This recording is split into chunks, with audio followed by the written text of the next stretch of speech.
یہ پروگرام مرحبا فارمیسی کے تعاون سے پیش کیا جا رہا ہے۔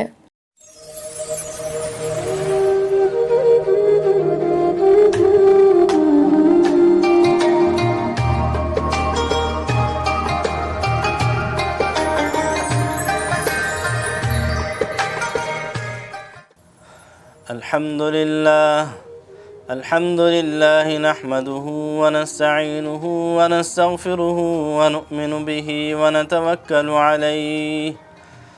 ونعوذ بالله من شرور أنفسنا ومن سيئات أعمالنا من يهده الله فلا مضل له ومن يضلله فلا هادي له ونشهد أن لا إله إلا الله وحده لا شريك له ونشهد أن سيدنا ونبينا ومولانا محمدا عبده ورسوله صلى الله تعالى عليه وسلم.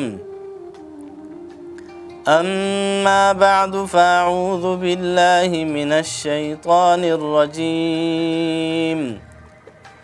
بسم الله الرحمن الرحيم.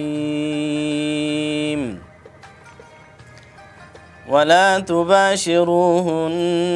وأنتم عاكفون في المساجد. صدق الله العظيم. وائس آف ساؤتھ ایشیا کے اسٹوڈیو سے پروگرام کا آغاز کرتے ہیں۔ میں ہوں آپ کا میزبان مولانا محمد سلطان۔ میرے آج کے بیان کا موضوع ہے اعتکاف کے فضائل۔ ناظرین محترم، اللہ رب العزت کی ذات وراء الورا ہے۔ جس طرح اللہ کی ذات بڑی ہے، لامحدود ہے، اسی طرح اللہ رب العزت کے خزانے بھی لامحدود ہے، اللہ کے صفات بھی لامحدود ہے، اللہ تعالیٰ کے جتنے کام ہے وہ بھی لامحدود ہے، اور اللہ کے خزانوں میں کسی چیز کی کمی نہیں ہے، اور اپنے نیک بندوں کو نوازنے کے لیے اللہ رب العزت کی رحمت بہانے ڈھونڈتی ہے۔ اللہ رب العزت اپنے بندوں کو معاف کرتے ہیں اور معافی کو پسند فرماتے ہیں۔ جب بندہ اللہ رب العزت سے معافی مانگتا ہے، اپنے گناہوں کا اقرار کرتا ہے، اپنے عاجزی اور انکساری اللہ کے سامنے رکھتا ہے اور اللہ کی بڑائی بیان کرتا ہے، اپنی عاجزی بیان کرتا ہے، تو اللہ رب العزت کو اپنے بندے پر بہت زیادہ شفقت اور رحم آتا ہے، اور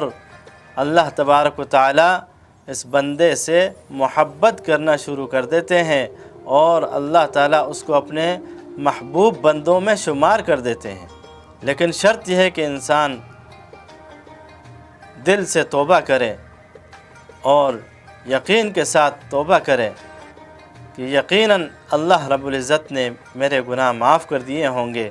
آئندہ ان گناہوں سے بچنے کی 100% کوشش ہو، بالکل ان گناہوں سے اپنے آپ کو بچائے رکھے اور ان کے نہ کرنے کا پکا عزم ہو، تو یہ انسان ایک قیمتی انسان بن جاتا ہے اور اللہ تعالیٰ کا محبوب ترین انسان بن جاتا ہے، اور اس کے دل میں تقوی آ جاتا ہے، یہ ایک متقی اور پرہیزگار انسان بن جاتا ہے۔ تو عزیزان محترم، رمضان المبارک ایک عظیم مہینہ ہے۔ آپ علیہ السلام نے فرمایا کہ قد اظلکم شہر عظیم، تم پر ایک ایسا مہینہ سایہ دار ہونے والا ہے۔ فرمایا کہ شہر مبارک، وہ ایک مبارک مہینہ ہے، وہ ایسا مہینہ ہے کہ اللہ رب العزت نے اس کے دن کو روزہ فرمایا ہے، یعنی اس کے دن جو ہے اس میں روزے کو فرض فرمایا ہے کہ دن میں روزہ رکھنا فرض ہے، اور رات کی جو عبادت ہے اس کو نفل فرمایا ہے کہ وہ نفلی عبادت ہے، وہ انسان کی ایکسٹرا عبادت ہوتی ہے۔ تو فرمایا کہ یہ ایک عظیم مہینہ ہے، اللہ رب العزت نے مختلف انوارات و برکات اور مختلف قسموں سے اللہ رب العزت نے اس مہینے کو نوازا ہے کہ اس کو ایک امتیازی شان عطا فرمائی ہے بقیہ 11 مہینوں کے مقابلے میں۔ پہلا عشرہ رحمتوں کا ہے کہ انسان اس میں اللہ رب العزت کو راضی کرتا ہے اور رحمتوں کو سمیٹتا ہے، رحمتوں سے مستفید ہوتا ہے، اور اللہ تعالیٰ کو راضی کر کے صبح سے شام تک اور شام سے صبح تک وہ اللہ کی رحمتوں سے لطف اندوز ہوتا رہتا ہے۔ دوسرا عشرہ فرمایا کہ وہ مغفرتوں کا ہے، اس میں وہ اللہ رب العزت کو راضی کر کے اپنے گناہوں کو بخشواتا ہے اور اپنے لیے مغفرت کا پروانہ اللہ تعالیٰ سے حاصل کرتا ہے، اور اللہ تعالیٰ کو راضی کرنے کی کوشش میں لگا رہتا ہے، یہاں تک کہ اللہ کو راضی کر لیتا ہے اور اللہ تعالیٰ سے اپنی صلح کرا دیتا ہے، اپنے لیے اللہ تعالیٰ سے جنت کا حصول وہ پکا کر لیتا ہے۔ اسی طرح تیسرا عشرہ ہے، تیسرے عشرے کے اندر فرمایا کہ وہ دائمی جہنم سے نجات کا عشرہ ہے۔ تو اس کے اندر جتنی عبادات ہے مسلمان اس میں لگ جاتا ہے اور اپنے رب کو راضی کر لیتا ہے، اور اللہ تعالیٰ سے دائمی جہنم سے اپنے لیے چھٹکارا وہ مقدر کر لیتا ہے، جہنم سے نجات حاصل کر لیتا ہے اپنے رب کو راضی کر کے۔ تو یہ آخری عشرہ یہ بڑی فضیلتوں والا عشرہ ہے، برکتوں والا عشرہ ہے، آخری عشرہ ہے، اور اس کی ہر رات قابل قدر ہے، جس طرح کہ اس کے اندر لیلۃ القدر کا ذکر ہے کہ فرمایا کہ اس کے طاق راتوں میں لیلۃ القدر کو تلاش کرو۔ تو ویسے مسلمان کی تو ہر رات لیلۃ القدر ہے، ہر شب قدر ہے کہ جب وہ اللہ کو راضی کرتا ہے اور گناہ سے دور رہتا ہے، گناہ نہیں کرتا۔ یہ رمضان کے علاوہ کی بات ہے کہ رمضان سے ہٹ کر بقیہ 11 مہینے جو ہے اس میں بھی وہ اللہ کو راضی رکھتا ہے، اللہ کو ناراض نہیں کرتا، گناہ کے قریب نہیں جاتا، گناہ سے دور رہتا ہے، گناہ سے دور رہنے کو پسند کرتا ہے، اور ہر وقت اللہ تعالیٰ کی ذات کا استحضار رہتا ہے، اور وہ یہ یقین کرتا ہے کہ اللہ رب العزت کی ذات ہر وقت مجھے دیکھتی ہے، اللہ سے کوئی چیز مخفی نہیں ہے، نہ آسمانوں میں نہ زمینوں میں کہیں بھی کوئی چیز اللہ تعالیٰ سے مخفی نہیں ہے، سمندر کی تہ میں ہو یا آسمانوں میں ہو یا فضاؤں میں ہو یا جنگلوں میں ہو یا پہاڑوں میں ہو یا چٹانوں میں ہو، جہاں بھی ہو اللہ کی نظروں سے اوجھل نہیں ہو سکتا، اللہ کی نظروں سے مخفی نہیں ہو سکتا۔ تو ہر وقت اللہ تعالیٰ کا استحضار ہو، جب اللہ تعالیٰ کا استحضار ہوگا تو انسان گناہ کے قریب نہیں جائے گا۔ گناہ تو انسان تب کرتا ہے کہ جب اس کو اس بات کا یقین نہیں ہوتا کہ مجھے کوئی دیکھ رہا ہے۔ لوگوں سے تو وہ اپنے آپ کو چھپانے کی کوشش کرتا ہے کہ مجھے کوئی دیکھ نہ لے، اور چھپ کے گناہ کرتا ہے، لیکن اس کو اس بات کا علم نہیں ہوتا کہ جس ذات نے مجھے پیدا کیا ہے وہ ذات مجھے دیکھ رہی ہے۔ تو لہٰذا رمضان کے علاوہ بھی گناہوں سے دور رہنے کی کوشش کریں اور اپنے رب کو راضی کرنے کی کوشش کریں۔ تو رمضان المبارک کا جو مبارک مہینہ ہے یہ مسلمانوں کے لیے ایک بہترین اور ایک سیزن والا مہینہ ہے تو اسی طرح یہ رمضان المبارک کا جو مہینہ ہے یہ مسلمانوں کے لیے ایک سیزن ہے، ایک سیل کا مہینہ ہے کہ پورے 11 مہینوں کے لیے، پورے سال کے لیے وہ اس مہینے میں وہ گویا اپنے لیے نیکیاں سمیٹتے ہیں اور اپنی تجارت کو بڑھاتے ہیں اور اللہ تبارک و تعالیٰ سے جتنی برکات، جتنی رحمتیں، جتنی مغفرتیں وہ حاصل کر لیتے ہیں۔ تو ان نعمتوں کے حصول کے لیے مسلمان بس اوقات اپنے گھر بار کو بھی چھوڑ کر، اپنے کاروبار کو چھوڑ کر، اپنے بیوی بچوں کو چھوڑ کر وہ بطور مہمان کے اپنے خالق حقیقی کے در پہ آ کے ڈیرا ڈال لیتا ہے، جس کو اعتکاف کہا جاتا ہے۔ اللہ رب العزت گویا میزبان ہے کہ مسجدیں اللہ کی ہیں، مسجدیں اللہ کے گھر ہیں، تو جب اس میں مسلمان آتا ہے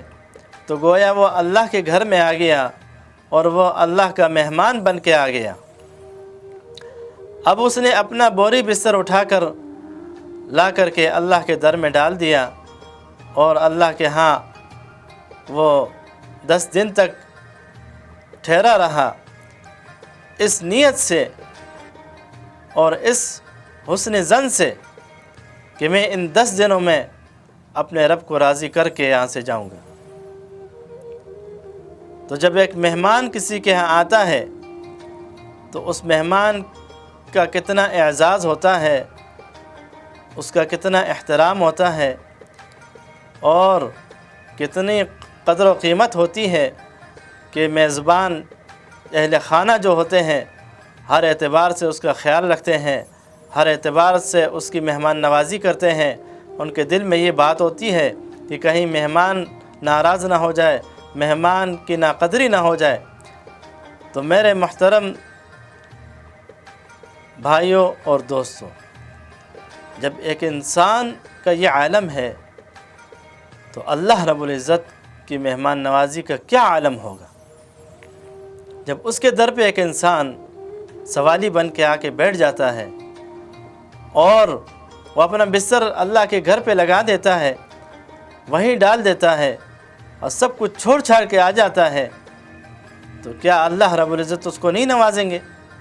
اللہ اس کو جو وہ مانگے نہیں عطا فرمائیں گے؟ وہ ضرور عطا فرمائیں گے۔